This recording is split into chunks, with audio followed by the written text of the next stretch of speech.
Oi gente, tudo bem com vocês? Na aula de hoje nós vamos falar sobre o desenvolvimento de habilidades atencionais e o impacto delas em sala de aula, no desenvolvimento de crianças que saíram da educação infantil e estão no ensino fundamental. Então o nosso foco ele é mediado para isso, tudo bem? Introdução. O desenvolvimento de habilidades atencionais ela é crucial para o sucesso acadêmico. A gente sabe que para a gente poder ter um amplo desenvolvimento, conhecer o que está sendo exposto para a gente, principalmente conseguir focar para continuar os estudos, a gente precisa de atenção. Se a nossa atenção está prejudicada, a gente precisa fazer novas práticas para que ela possa melhorar. Quando falamos no sentido do eu, mas quando falamos no sentido do nosso aluno, quando a gente reconhece que o aluno tem problema de atenção e a gente já entendeu que ele não tem o TDAH, não tem o DDA, não tem o TH e nenhum outro tipo ou de transtorno, síndrome ou desordem, a gente tem que lembrar que temos que praticar formas que o aluno consiga chamar a atenção. A gente lembra que desenvolvimentos atencionais é quando a gente pega, por exemplo, para conversar com o aluno e o aluno simplesmente ele se dispersa. Seja porque o conteúdo é chato, o conteúdo ele não traz nenhum tipo de gratificação para o aluno ou pelo fato do aluno não ser alfabetizado. Mas o que ser alfabetizado tem a ver com o desenvolvimento de habilidades e atencionais? O aluno, quando ele não é alfabetizado, ele vai ver aquele conteúdo no quadro, vai ter várias coisas escritas naquele quadro, mas ele não vai entender o que está sendo feito. Ele simplesmente vai conseguir fazer uma plasticidade. A plasticidade é quando o aluno consegue pegar as letras, ele reproduz no seu caderno, mas ele não reconhece aquelas letras, ele não entende que letras são, ele não sabe a fonologia daquelas letras. Então ele apenas vai plastificar, pegar de lá, colocar no caderno, sair pela porta da sala e foi. Por quê? Porque não tem um processo de comunicação entre a informação dentro do ambiente educacional. Então, o que a gente propõe entender sobre o desenvolvimento de habilidades atencionais é conseguir chamar a atenção daquele aluno, conseguir fazer aquele aluno focar naquele conteúdo para que ele possa absorver o conhecimento e ocorra o processo de ensino e aprendizagem. Definição de habilidades atencionais.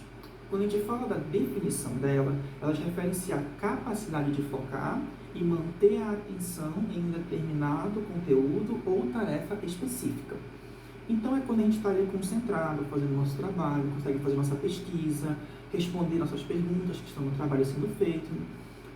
Quando a gente fala da atenção, a habilidade atencional, como eu disse anteriormente, ela vem ser fundamental para que o aluno possa ocorrer o processo de ensino-aprendizagem. Se o aluno não tem a atenção devida naquele conteúdo, ele não vai aprender o que está sendo passado. Então a gente precisa sempre construir aquele processo de atenção dele. O desenvolvimento dessa habilidade ela deve ser prioritariamente desenvolvida inicialmente na creche, depois na educação infantil, e aí quando chega no nosso ensino fundamental, teoricamente, já deveria estar mais avançado e a gente não deveria ter tanta dificuldade de trabalhar esse processo com eles, a gente só iria dar continuidade. Mas a gente sabe que a nossa realidade ela é bem diferente. Então, a gente precisa fazer sempre a avaliação da diagnose inicial, para saber como está o desenvolvimento do nosso aluno, conhecer os nossos alunos, para a gente poder entender aonde nós vamos intervir em sala de aula. Agora vamos falar sobre a importância da atenção. A atenção ela é um dos pilares para o nosso processo de ensino-aprendizagem, como eu disse antes. É a capacidade de concentração que vai fazer com que você consiga absorver aquele conhecimento. Não é só você pegar, fazer uma leitura de um livro, passou, não conseguiu entender nada, volta a fazer a leitura novamente. Seja porque você estava pensando em outra coisa, porque você tem outros problemas para resolver e não consegue focar naquele momento, naquele seu conteúdo. Quando falamos dos alunos, sempre tem aquela ideia de que o aluno não tem o que fazer se não está ali na sala de aula.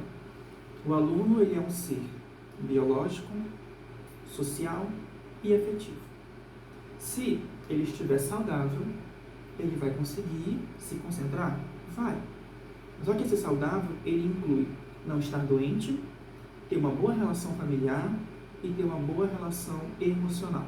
Se o aluno ele não possui um emocional equilibrado, você não vai conseguir trabalhar o desenvolvimento da atenção dele e ele não vai absorver aquele conhecimento que você precisa repassar.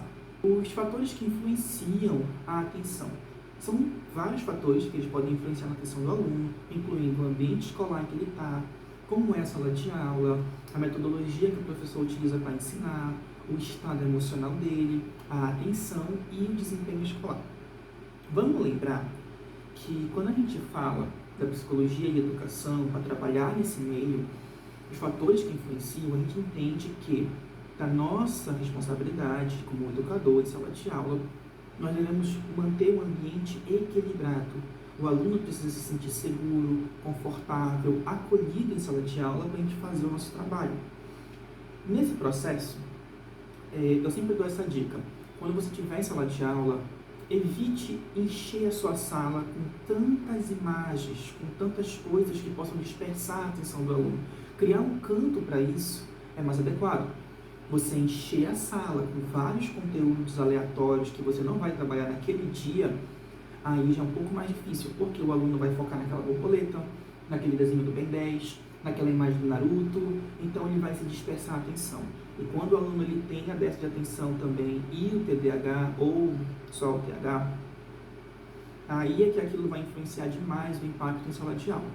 Outro fator, quando falamos sobre quando falamos sobre a prática pedagógica, não é você chegar só no quadro, anotou, escrevi tudinho, foi.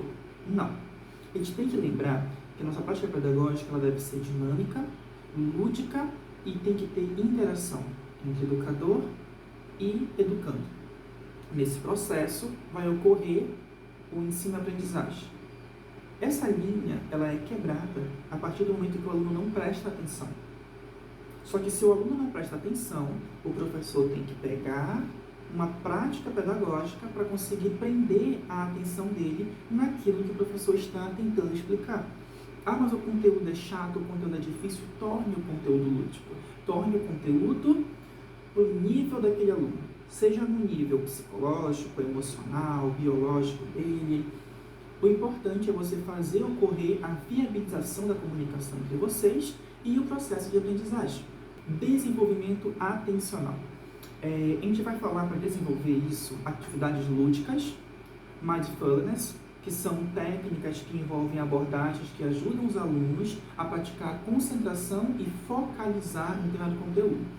Para desenvolver essas habilidades, a gente precisa trabalhar práticas lúdicas que prendam a atenção do aluno. Ah, mas como fazer isso? Podemos fazer caça-palavras, pode ter também jogos que podem ser desenvolvidos como o jogo da memória, jogos que façam caçar os erros.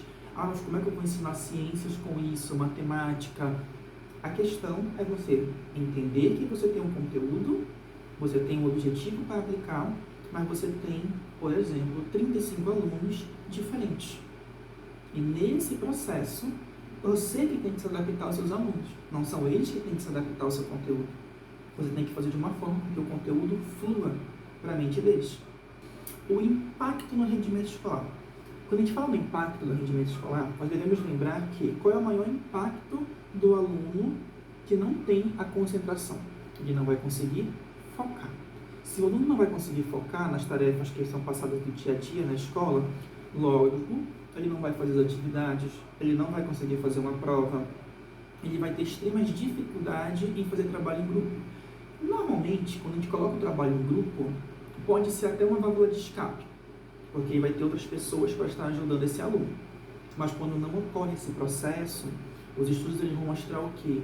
Que quanto melhor o aluno consegue focar, mais fácil fica para o aluno conseguir absorver o conhecimento e ele possa repassar esse conhecimento. Vale lembrar que o que eu acabei de falar agora está estabelecido para alunos que não possuem síndrome, transtorno ou algum tipo de desordem, tá? Desordem no cérebro. Em outro vídeo a gente vai comentar mais sobre isso. Como esse é um vídeo de revisão, então eu estou apenas filtrando os conteúdos que a gente já trabalhou em sala de aula para vocês terem acesso. Ah, mas como é que a gente faz os métodos de avaliação? Já pelo método de avaliação das habilidades atencionais, podem ser aplicados teste padronizado ou questionários. É importante que você utilize, nesse momento dos testes de avaliação dos seus alunos, práticas que façam com que eles tenham desatenção. Mas como assim? Eu vou manipular a prova? Não. O nosso foco é entender o quanto o aluno consegue ficar focado. Trazer uma prova, um teste que ele tenha figuras pode ser uma boa forma de problematizar a situação. Mas traga figuras ou ilustrações que elas tenham a ver com aquilo que você está trabalhando, aquilo que vai ser aplicado na hora, para que o aluno perceba aonde ele presta mais atenção, no que é que ele fica vendo mais. Intervenções educacionais. Na área da intervenção educacional, é treinamento de atenção, programas e habilidades sociais que a gente tem que desenvolver com alunos. O foco, ele depende também muito da motivação. Então, se você não motiva o seu aluno, se você não consegue trazer para ele as palavras que mostrem para ele que ele tem capacidade, que ele tem habilidade, mas ele errou, ele está aqui para aprender. Então, se ele errou, vamos tentar novamente. Se o aluno cair, a gente levanta, dá o apoio emocional, o apoio moral, e está ali para ajudar ele, porque ele tem que desenvolver a atenção, as habilidades sociais, o foco, ele tem que estar motivado para que aconteça esse processo. Mas nisso tudo, qual é o papel do educador? Fora tudo isso que eu falei, trabalhar a atenção e trabalhar o engajamento em sala de aula. Então, a gente vai desenvolver essas habilidades profissionais a partir de implementações estratégicas que envolvam a didática, a ludicidade e o planejamento. Para quê? Para fazer com que o aluno aprenda.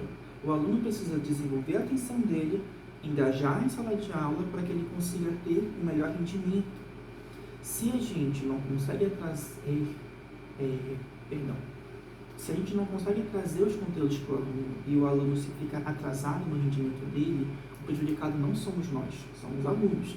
E quando esse aluno ele é passado para um novo ano, por exemplo, ele está no terceiro, passou para o quarto e ele não tem os conhecimentos básicos do terceiro, aqui no quarto ano ele não vai ser trabalhado os mesmos conteúdos do terceiro, já são conteúdos maiores. Então, nessa etapa, o professor do quarto ano, ele não vai se prender àquele conteúdo, ele não vai se prender aos problemas que aquele aluno tem.